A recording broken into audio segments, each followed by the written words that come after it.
বলা হয় স্বর্গে সব কিছু আছে কিন্তু মৃত্যু নেই।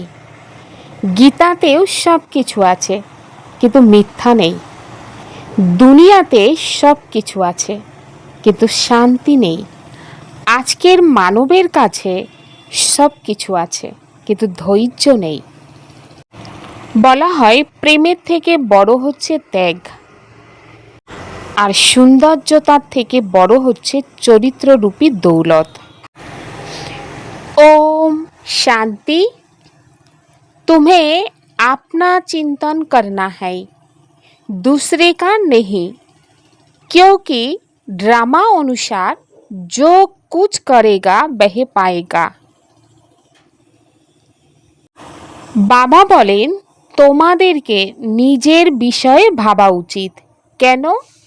কারণ অন্যের বিষয় নয়, কারণ ড্রামা অনুসারে যে করবে, যা কিছু করবে সেই পাবে।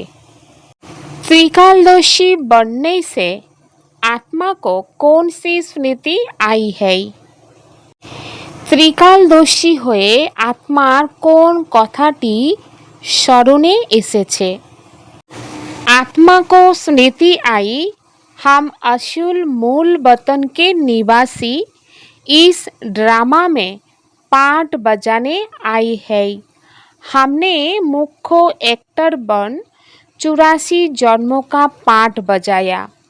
अभी बाप के सम्मुख है, फिर साथ में घर जाएंगे। पावन बनकर घर जाना है, फिर सुखधाम में आना है। यह सारा खेल भारत पर ही बना हुआ है। ये सारी स्मृति त्रिकालदर्शी बनने से आ गए। বাবা বলেন বাচ্চারা, আত্মার স্মৃতি জাগ্রত হয়েছে যে আমরা প্রকৃত রূপে মূল বতনের নিবাসী। এই ড্রামাতে পার্ট প্লে করতে এসেছি। আমরা মুখ্য অ্যাক্টর হয়ে 84 জন্মের পার্ট প্লে করছি। এখন বাবার সম্মুখে আছি, তারপর বাবার সঙ্গে ঘরে ফিরে যাব।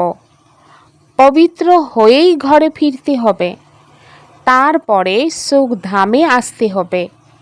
এই সম্পূর্ণ খেলাটি ভারতকে নিয়েই রচনা করা হয়েছে। এই সমগ্র জ্ঞান ত্রিকালদর্শী হওয়ার জন্যই স্মরণে এসেছে। বাচ্চারা বলেন বাবা, এখন তোমার গলার মালা হব, এই শরীর তো এইখানেই ত্যাগ করে দেব। বাচ্চারা জানে শান্তিধাম বা নির্বাণ ধামে পিতা ও আমরা আত্মারূপী সন্তানরাই থাকি।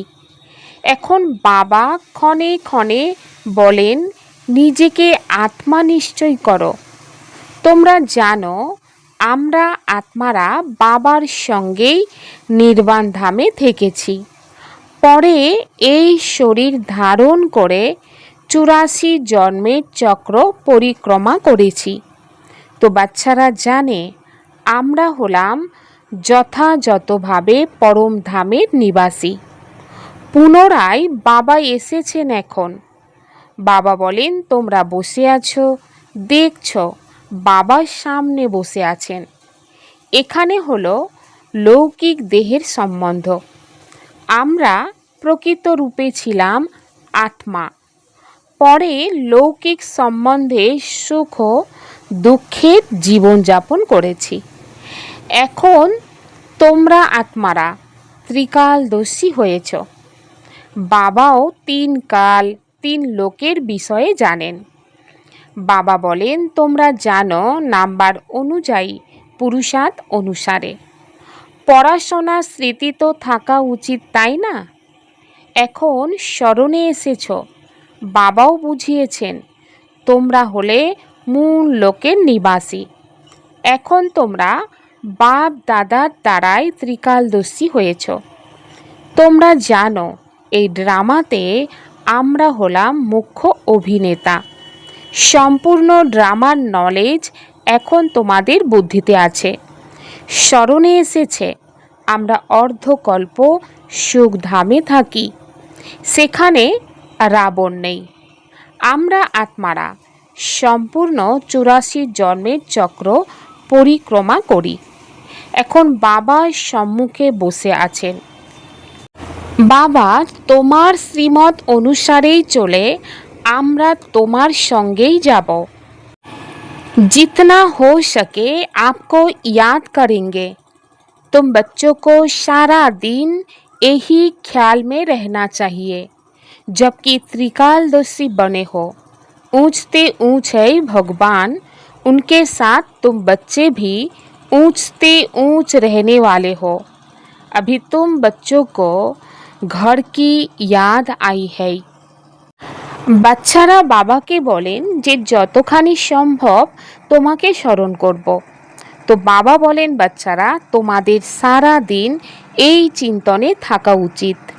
কারণ কারণ তোমরা ত্রিকালদর্শী হয়েছ। উঁচুর থেকেও উঁচুতে হলেন ভগবান, তার সঙ্গে তোমরা বাচ্চারাও উঁচুর থেকেও উঁচুতে থাকো। এখন বাচ্চারা তোমাদের নিজের পরমধামের কথা স্মরণে এসেছে। আমরা পবিত্র হয়ে নিজের পরমধাম গৃহে ফিরে যাব। পিতা শিবের পূজা হয় তো শালিগ্রামেরও পূজা হয়। বাবা স্বয়ং এসে আত্মাদেরকে পবিত্র করেন। আত্মাদের পবিত্র করেন একমাত্র শিব বাবা, অন্য কেউ পবিত্র করতেই পারে না। এখন তোমরা সম্পূর্ণ ড্রামার খেলা জেনেছ। তো বাচ্চারা তোমরা বুঝেছ ভারতকে নিয়েই খেলাটি রচনা করা হয়েছে। অতএব বাচ্চারা এখন বাবা তোমাদেরকে সম্মুখে বসে বোঝাচ্ছেন। প্রত্যেক জীবাত্মা জানে বাবা হলেন জ্ঞানের সাগর। তাকে ভক্তি মার্গের আত্মারা স্মরণ করেছে এবং তার কাছে প্রতিজ্ঞাও করে এসেছে, বাবা তুমি এলে আমরা অবশ্যই তোমার শ্রীমত অনুসারেই চলব। এই কথাটি কোনো লৌকিক সম্বন্ধের কথা নয়। তোমাদেরকে দেহী অভিমানী হয়ে এই চিন্তন করতে হবে যে আমাদেরকে একমাত্র অসীম জগতের পিতা শ্রীমত অনুসারেই চলতে হবে, তার কথা মেনে চলতে হবে। তিনি তো খুব সহজ করে বুঝিয়ে দেন। বাবা বলেন তোমাদের তৃতীয় নেত্র এখন খুলেছে। এই জ্ঞান তোমাদের এখনই আছে। মূল বতনে বাবা ও বাচ্চারা থাকেন। সেখানে এই কথা কারোর নলেজেই থাকে না। তো এখন বাচ্চারা তোমাদেরকে বাবা নিজের অর্থাৎ নিজের সকল রহস্য প্রদান করেন। তিনি হলেন জ্ঞানের সাগর। অন্য কোনো সৎসঙ্গে এমন বলবে না যে বাবা আত্মাদেরকে অর্থাৎ আমাদেরকে পড়ান। এই কথা তোমরা জানো। ক্ষণে ক্ষণে তোমাদেরকে বলতে হয়। কি বলতে হয়? বাবা বাচ্চাদেরকে কি বলেন ক্ষণে ক্ষণে? যে বাচ্চারা দেহী অভিমানী হও, অর্থাৎ আত্মিক স্থিতিতে স্থির হও। আত্মা হলো এই ড্রামাতে একটি অ্যাক্টর, পার্ট প্লে করে। আমরা আত্মারা দেহরূপী বস্ত্র ধারণ করেছি, আর এই অ্যাক্টররা অর্থাৎ স্থূল পোশাক বদলায়। তোমরা আত্মারা নিরাকারী দুনিয়া থেকে এখানে এসে এই দেহরূপী বস্ত্র ধারণ করো, আর তারা শুধু নিজের পোশাক বদলায়। আমরা আত্মা, আমাদেরকে বাবা পুনরায় এসে রাজযোগের শিক্ষা প্রদান করছেন। বাবা বলেন এখন তোমরা বাচ্চারা বুঝেছ বাবা এসেছেন, তাই নিশ্চয়ই আমরা বাবার সহযোগী হব। পবিত্র হয়ে সম্পূর্ণ ভারতকে পবিত্র বানাব। আমাদেরকে শ্রীমত অনুসারেই চলতে হবে। শ্রীমত বলে বাবাকে স্মরণ করতে হবে, আর যে আত্মা স্মরণ করবে সে পাবে। সবাই তো এসে পুরুষার্থ করবে না। যারা কল্প পূর্বে পুরুষার্থ করেছে তারাই করবে। এখন ফিরে যেতে হবে, তাই পুরুষার্থ করে পবিত্র নিশ্চয় होते হবে। हम ऊपर मूल वतन में रहने वाले, पहले पहले हम स्वर्ग में आए थे, फिर सीढ़ी नीचे उतरते आए। बाप समझाते भी है, भारतवासियों को है, भारत में ही आते, याद भी भारत में करते कि आकर हमें पावन बनाओ, शरीर धारण कर हमको श्रेष्ठ कर्म सिखलाओ। शरीर का नाम भी गाया हुआ है। আমরা ওপরের মূল লোকের নিবাসী। সর্বপ্রথমে আমরা স্বর্গে এসেছিলাম, তারপরে সিঁড়ি বেয়ে নিচে নেমেছি। বাবা বোঝান ভারতবাসীদের, ভারতেই আসেন, স্মরণ ভারতেই করে, এসে আমাদের পবিত্র করো, শরীর ধারণ করে আমাদের শ্রেষ্ঠ কর্ম শেখাও। শরীর ধারণ করে আমাদের শ্রেষ্ঠ কর্ম শেখাও। শরীরের নামও বিখ্যাত। এ হলো ভাগ্যশালী রথ। বাবা বলেন আমি সাধারণ দেহে প্রবেশ করি। আগেও বলা হয়েছিল বাচ্চারা, তোমাদের স্মরণে এসেছে যথাযথভাবে 5000 বছর পূর্বেও বাবা এই কথাটি বলেছিলেন। অন্য কেউ এই কথা বলতেই পারে না।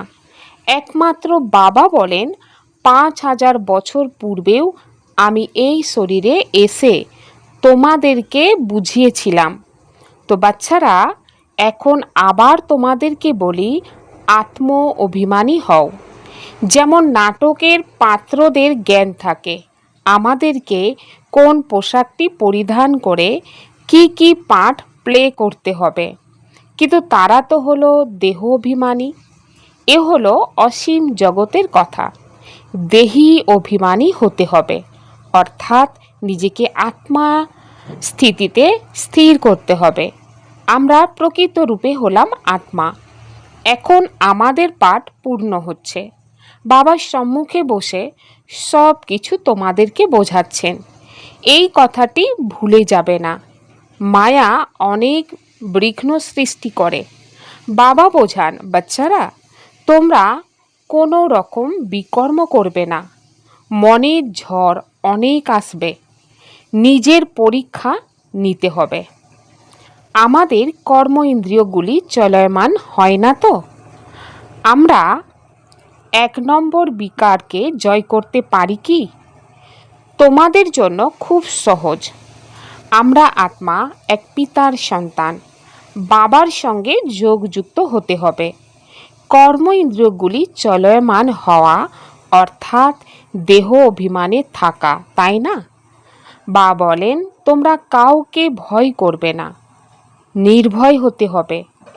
যেখানেই যাও সাক্ষী স্বরূপে দেখতে হবে। আমরা তো আত্মা। এই খেলাটি তোমরা পুরোপুরি জেনে গিয়েছ। উচ্চর থেকে উচ্চ হলো বাবা। এই কথাটি বুদ্ধিতে আছে। তাকে বিন্দু বলা হয়। নিরাকারী দুনিয়ায় আত্মাদের বৃক্ষ আছে। বীজ থেকে বৃক্ষ উৎপন্ন হয়, তারপর নাম্বার অনুসারে পাতা বের হয়। এও তো ঠিক সেই রকম।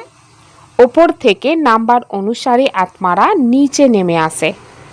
আত্মা কিভাবে প্রবেশ করে, কিভাবে বেরিয়ে যায়, তা কেউ দেখতে পায় না। এখন বাবা বোঝাচ্ছেন তোমাদের আত্মা পতিত হয়েছে, তাকে পবিত্র করো। ব্রহ্মার দ্বারাই শিব বাবা বসে বোঝান। বাবা কর্মে ইন্দ্রিয়ের সাহায্যে তো কথা বলেন, তাই না? আত্মা বিন্দু যদিও এর ভেতরে না থাকে, তবে কর্মেন্দ্রিয় কিছুই করতে পারবে না। এত সূক্ষ্ম বিন্দু কতখানি পাওয়ারফুল, এতেই সম্পূর্ণ নলেজ ভরা আছে। বাবা হলেন জ্ঞানের সাগর। উনি বসে তোমাদেরকে বোঝান। ওনার মধ্যে সম্পূর্ণ জ্ঞান আছে। তার এই পাঠও ড্রামাতে নির্ধারিত আছে। বাবা বলেন তোমাদের আত্মাতেও 84 জন্মের পাঠ আছে। তোমরা দুঃখ সুখের পাঠ প্লে করো, দুঃখে অনেক কষ্ট করো। বাবা বলেন আমি তো পুনর্জন্মে আসি না। তোমরা 84 জন্ম গ্রহণ করো, আমি जन्म ग्रहण करी ना। मैं ही आकर तुम बच्चों को सहज युक्ति बताता हूँ कि मुझे याद करो तो पावन बनेंगे। आधा कल्प तुम कामचिता पर बैठ तमो प्रधान बने हो। आत्माओं से ही बाप बात करते हैं। आत्माओं के ऑर्गन्स पहले छोटे होते फिर बड़े होते हैं। आत्मा तो छोटी बड़ी होती नहीं। বাবা বলেন, বাচ্চারা, আমি এসে তোমাদেরকে সহজ যুক্তি বলি যে আমাকে স্মরণ করো, তাহলে পবিত্র হবে। অর্ধকল্প তোমরা 1 নম্বর চিতায় বসে তমপ্রধান হয়েছ। আত্মাদের সঙ্গেই বাবা কথা বলেন। আত্মার অর্গানস বা কর্মেন্দ্রিয়গুলি প্রথমে ছোট থাকে, পরে বড় হয়। আত্মা তো ছোট বড় হয় না। আত্মায় বলে, পতিত পাবন এসো। আত্মা বাবাকে ডাকে। বাবা বলেন, আমি কল্প কল্প আসি তোমরা পতিত তোমাদেরকে পবিত্র করতে। এখন তোমরা জানো আত্মা কিভাবে আসা যাওয়া করে। মানুষ খুব বুদ্ধি খাটায় যে আত্মা কিভাবে বের হচ্ছে দেখি, কিন্তু কেউ জানতে পারে না কারণ কি? কারণ আত্মা হলো অতি সূক্ষ্ম। ছোট আত্মাকে কতখানি পাট ভরা থাকে। যেমন বীজের ভেতরে সম্পূর্ণ নলেজ থাকে, ওই বীজ তো হলো বড় জড়। বট গাছের বীজ কত ছোট হয়, গাছ বের হয় বিশাল। কলকাতায় যে বট গাছ আছে অনেকেই দেখেছে, বিশাল বটবৃক্ষ। বর্তমানে সেই বৃক্ষের ফাউন্ডেশন অর্থাৎ শেকড় নষ্ট হয়ে গিয়েছে, বাদ বাকি গাছটা দাঁড়িয়ে আছে। এও সেই রকম, দেবতা ধর্মের ফাউন্ডেশন নেই, বৃক্ষটি এখন জর্জরীভূত অবস্থায় আছে। এই কথা তোমরা জানো, তবেই তো গভর্নমেন্টকে বলো যে আমরা এই সময়ের মধ্যে দুনিয়াকে পবিত্র করে দেখব। মানব এই সব কথা বোঝে না।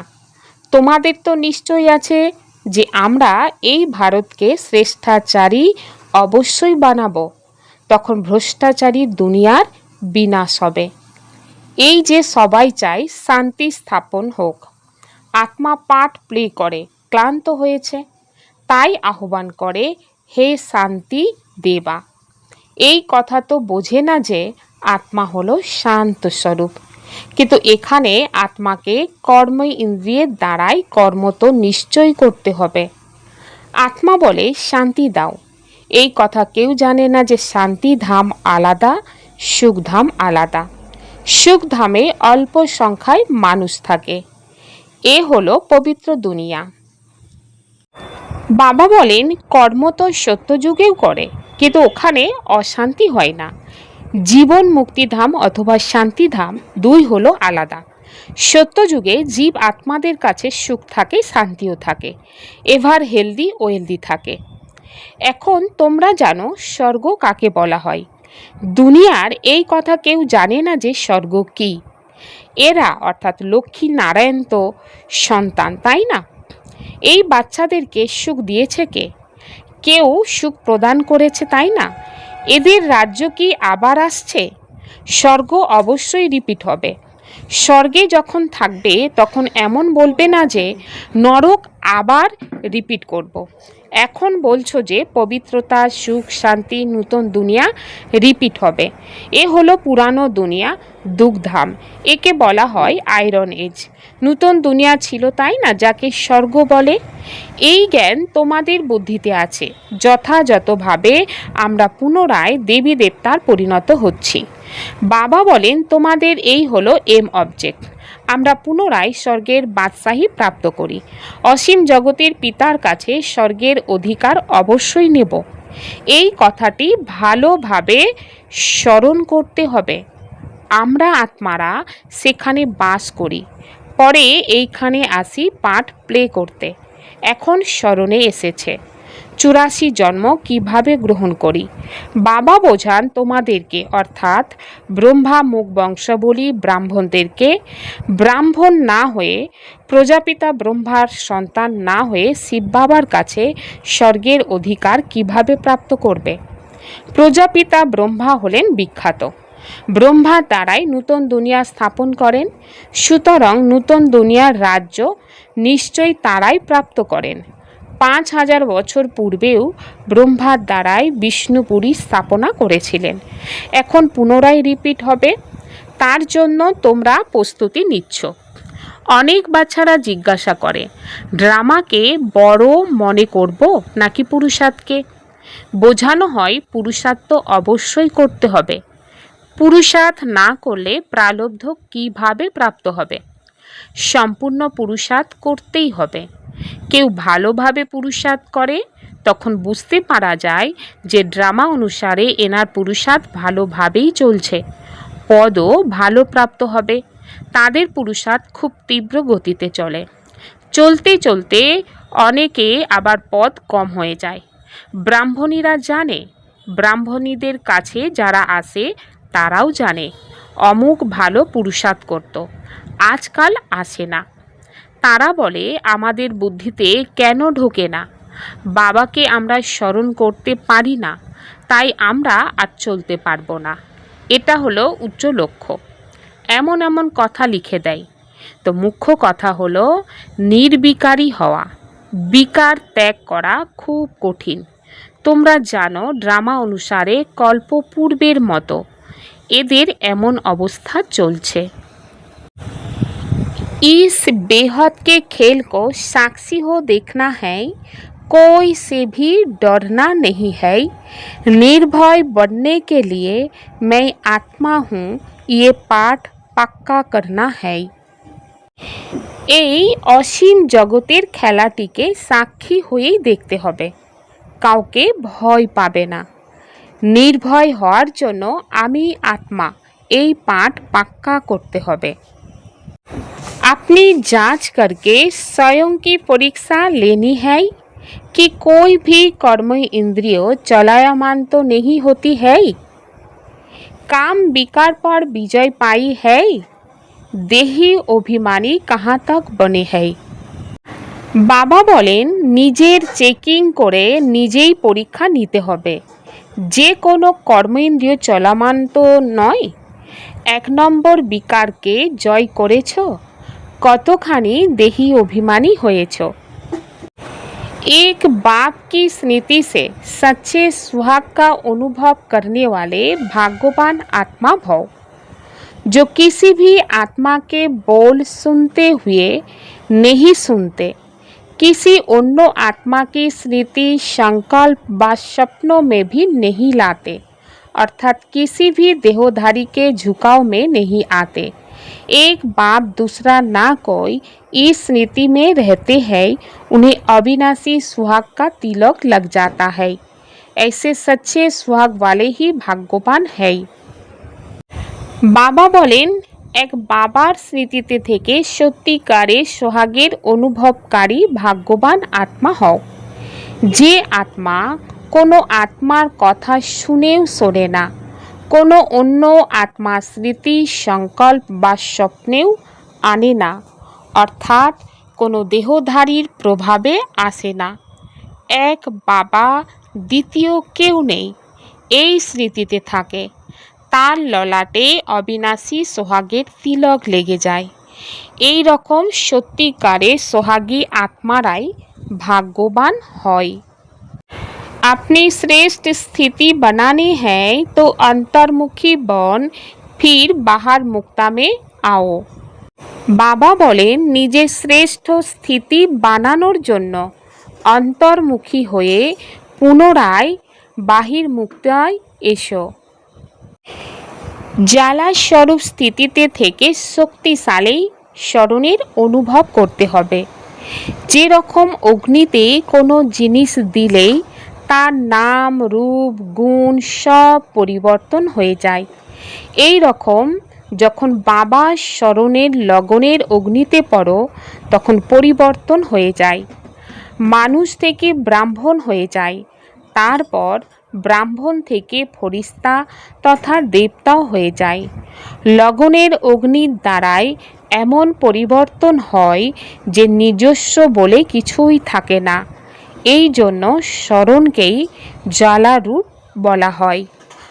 ওম শান্তি।